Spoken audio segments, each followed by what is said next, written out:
Kick one up right there, would you, Nick? We got an excellent angle here for head up for shooting. Yeah, you might as well. We're at the end, but yeah, if you could flush a couple right there, we'd appreciate that. that'd be great.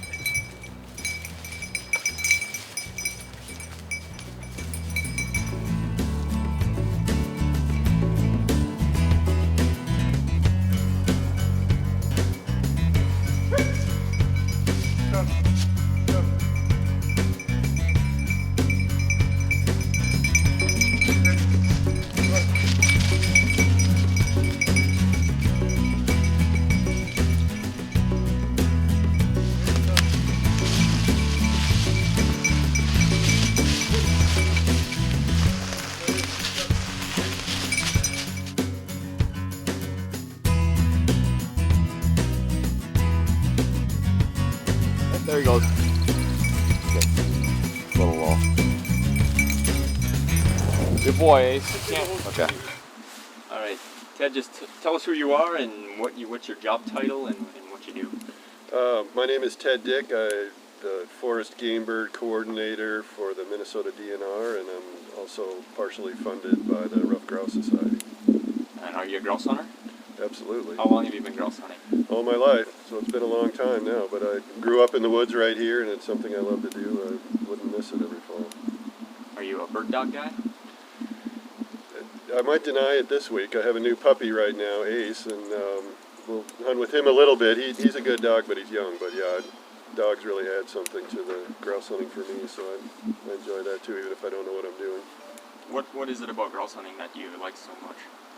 Well, I think a big part of it is just being out in the woods. You know, fall's a beautiful time of year. It's great to be out, and it's fun to get together with friends or even just with the dog. You always see new things when you're out in the woods, and the thrill of grouse and woodcock hunting, I mean, it's unbeatable, really, in my opinion.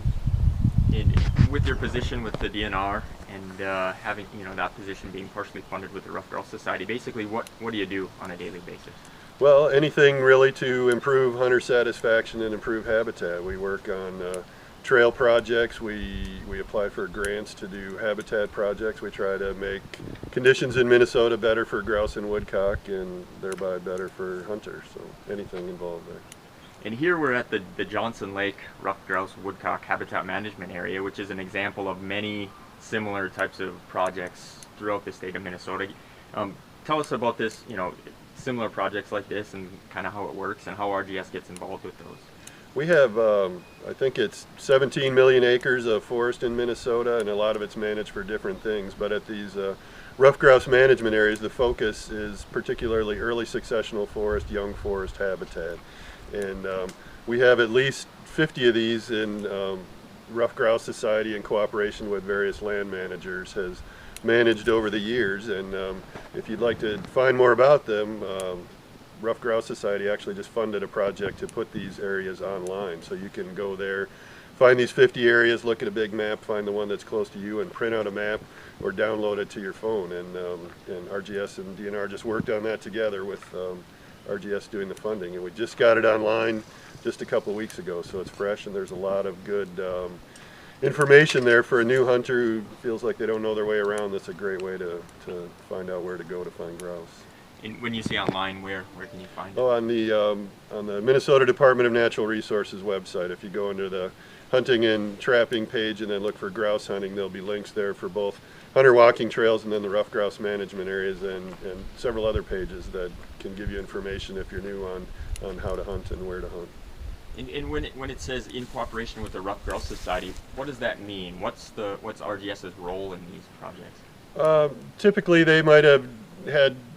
They're all different, and it's different. Some of these might be in cooperation with counties, or some of them with the DNR, or the feds, like the Forest Service, Chippewa National Forest, and they've probably been involved with planning and design of the project, and they also are involved in financially supporting these. And local chapters, like the Grand Rapids chapter, has done mowing on these trails over the years, so the involvement by RGS can vary from project to project, but it's typically helping to create it, promote it, work with the land manager to get it on the ground and keep it in good habitat condition.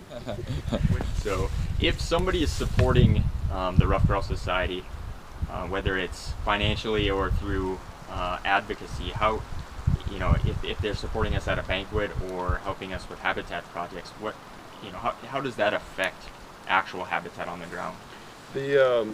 The funds, particularly from the banquets, go into a larger pool called the Minnesota Drummer Fund, and those funds are used in a number of ways. In Minnesota, we have these Lessard-Sams grant opportunities lately, where we can turn that money with a 10% match into a larger fund to get habitat work done. So once the money's in there, we look at that every year, see what we have to spend, and then we work with land managers at all levels to find good projects that create better habitat. So it might be a new hunter walking trail, it might be subsidizing some timber harvest where there wasn't an adequate market to get things cut, and it could be advocacy in the planning process, working with DNR and the Forest Service and counties to make sure that that they considered young forest management, early successional management in their planning. We like to advocate for those forests that make our grouse hunting better, so that's part of what we do with that money. But in general, it's habitat projects on the ground, and we've got a lot of them going right now. Probably in every DNR wildlife work area in grouse range, there's some sort of project that should be improving your hunting if you're an RGS member or if you're not. Or do you think membership or financial support or helping out with habitat projects for the Ruffed Grouse Society is beneficial to the future of grouse and woodcock populations?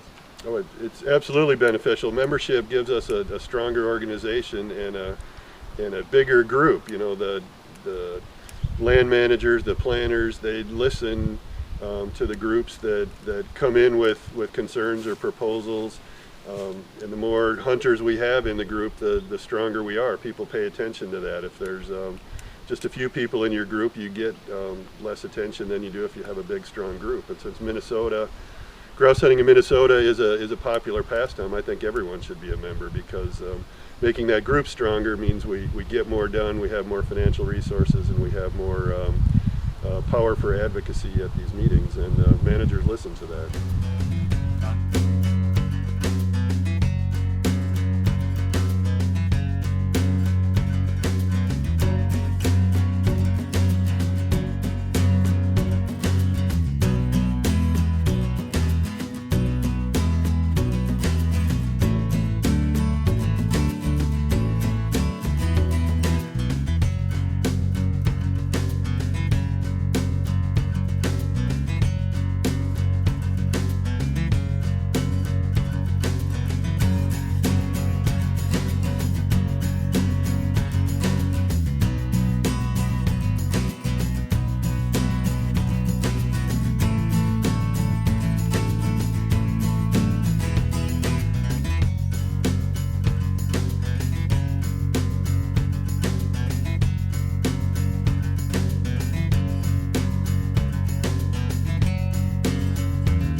Alright, we all set?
Good job, man. Way to go.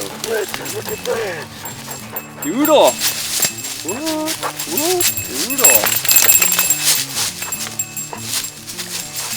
Good job. Nice shot. Beautiful bird. Beautiful. A little russet fellow.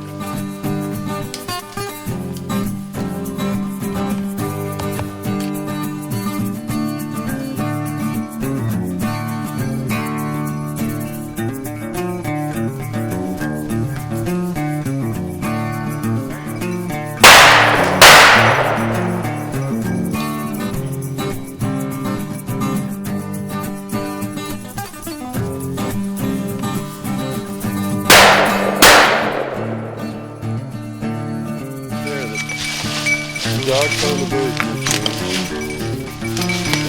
Hey! Good job. I think that's a boy. Good job.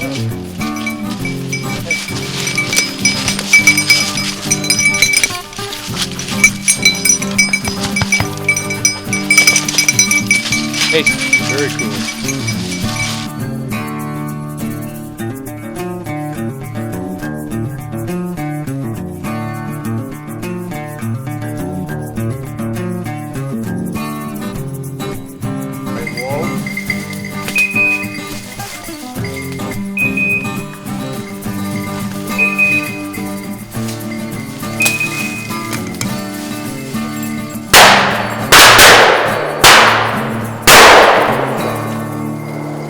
Don't get any worse than that. it's still flying, boys. Did you capture that on film? I had to take a Hail Mary, but I was way behind him. Too close, too close. Too easy.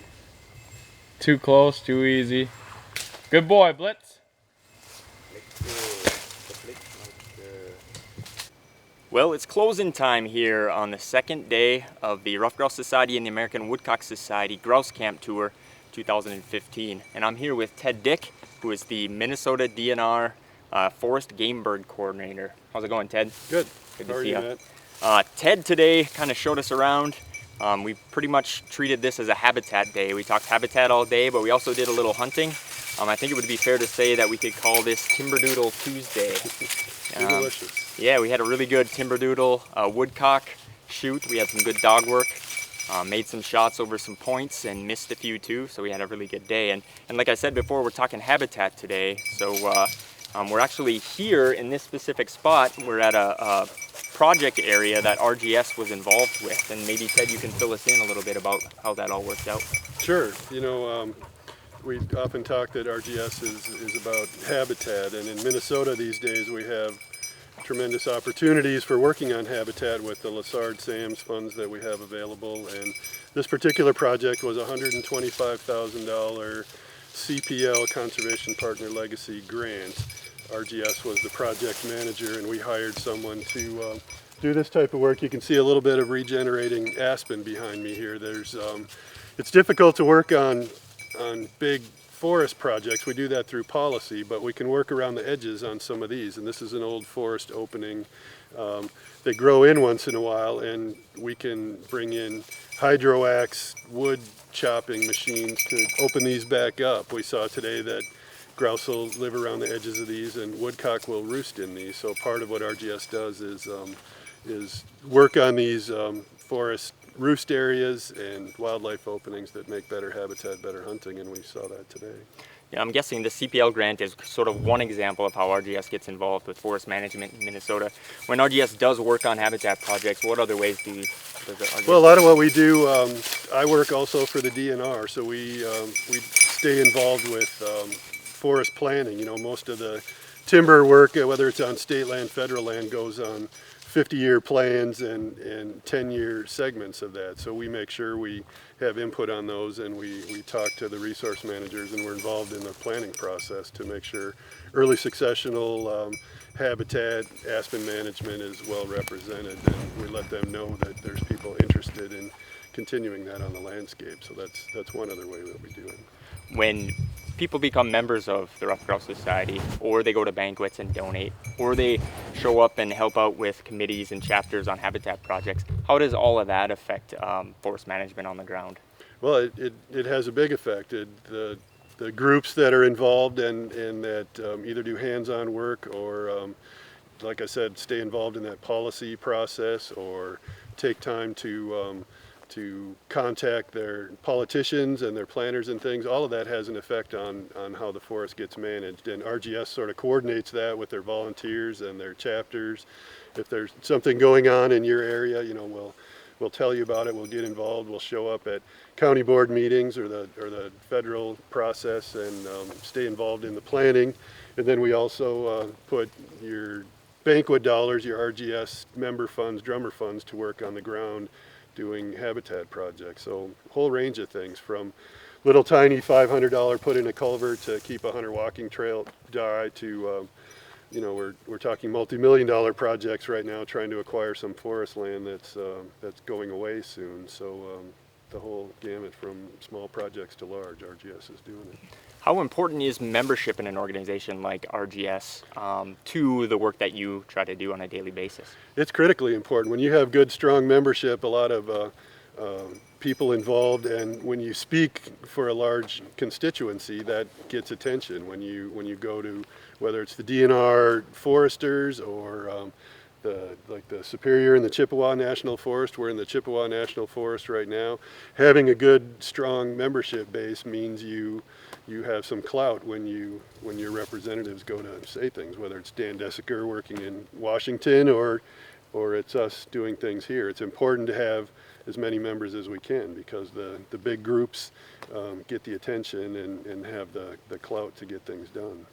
Now, earlier today we visited a dedicated ruffed grouse management area, I believe is what it's called. And there's many of those throughout the state of Minnesota. I understand that the DNR has come out with a new website that's helping provide access and information to people that are interested in finding those and hunting on those specific locations. That's true. You know, we've heard for years when we go around to banquets and meet with people at game fair and places, they say, I want to know where some places to hunt are, and you have these ruffed grouse management areas, where are they? And it took a couple years to compile the data, but RGS actually funded the project to get that online now. And it's if you go to the DNR website and look under grouse hunting, you can get to one for hunter walking trails and one for ruffed grouse management areas, and it's pretty neat. You can download data right to your phone or your GPS or your home computer, and you can make your own maps, or you can take that data out with you. So if you're hunting a new area, you want to find a new spot, those are 50 ruffed grouse management areas across the state, and they're on a big map. You just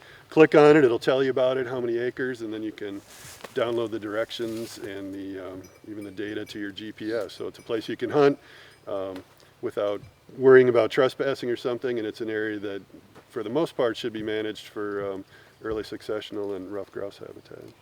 Where can you find it on the DNR website? Minnesota DNR website, you just click there, and on the list of topics there'll be a hunting page, and when you go there it'll have grouse listed underneath, and when you click down to that it'll say here's what you need to hunt if you've never hunted before, and then there'll be a link to hunter walking trails and a link to ruffed grouse management area. So it's pretty easy to find once you just get to the DNR website, and you can just Google Minnesota DNR to get to that. So Okay. DNR appreciates the relationship between Ruffed Grouse Society and the DNR. It's a good cooperative effort to keep grouse hunting strong and do what we can to make it more enjoyable for both RGS members and others. So we had a good day today. I wish I was going with you guys tomorrow, but I have to go back to work. So Well, we appreciate everything you do too. It's a great relationship. There's a lot of good things happening for forest management in Minnesota. A lot of good things happening for the future of grouse and woodcock populations, and so there's a lot of good work, and a lot of it's you know, attributed to what the DNR is doing. Hopefully RGS is helping out as much as possible. As Ted said, we're really promoting membership, and membership is something that can benefit all of us and definitely benefit the future of our sporting traditions and the future of grouse and woodcock populations. We wish you could come along with us as well, Ted. We're going to keep heading east. Tomorrow we're going to be hunting in Wisconsin and then Michigan after that. So we hope you keep following. Go to the ruffedgrousesociety.org page, look for the red Grouse Camp Tour logo, click that, and you can find more information on what we're up to.